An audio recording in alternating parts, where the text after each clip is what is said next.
প্রচণ্ড তাপদাহ আর দীর্ঘদিনের অনাবৃষ্টিতে পটুয়াখালীর সবুজ পানের বরে নেমেছে বিপর্যয়। আর্দ্র ও গরম আবহাওয়ায় ছড়িয়ে পড়ছে ছত্রাক সহ নানা রোগ।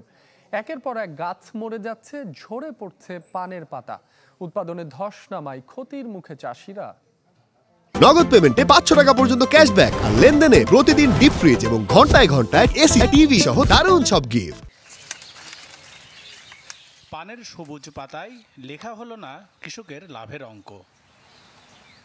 বলছেন একদিকে খরা, অন্যদিকে পোকামাকড়ের আক্রমণে ফলনে নেমেছে ধস।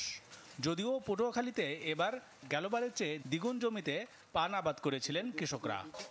অনেক সময় রোগ ব্যাধি হয়, কাকজালিয়া, তারপর কাল্লি আছে, কাল্লির কারণে অনেক ক্ষতিগ্রস্ত হয়।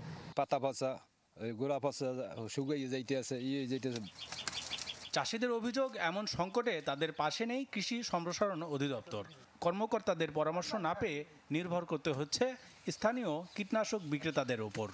ফলে রোগবালাই তো সারছেই না, উল্টো বাড়ছে প্রকোপ। কৃষি সম্প্রসারণ থেকে আমরা তাদের খুঁজেও পাই না। আমরা ওই এক ওষুধের দোকান থেকেই আমরা ওই ওষুধ আনি, তাদের সাথে পরামর্শ করি।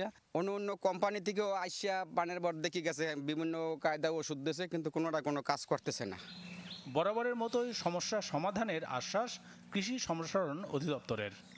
আমরাও খুব তৎপর হব যে দ্রুত মনিটরিং করে দেখব যে তাদের পানির বরজে যদি রোগাক্রান্ত হয়ে থাকে, কোনো পোকামাকড় আক্রমণ হয়ে থাকে, তাহলে দ্রুততার সহিত তারা ফসল রক্ষা করতে পারে, সে ব্যাপারে আমরা পদক্ষেপ গ্রহণ করব।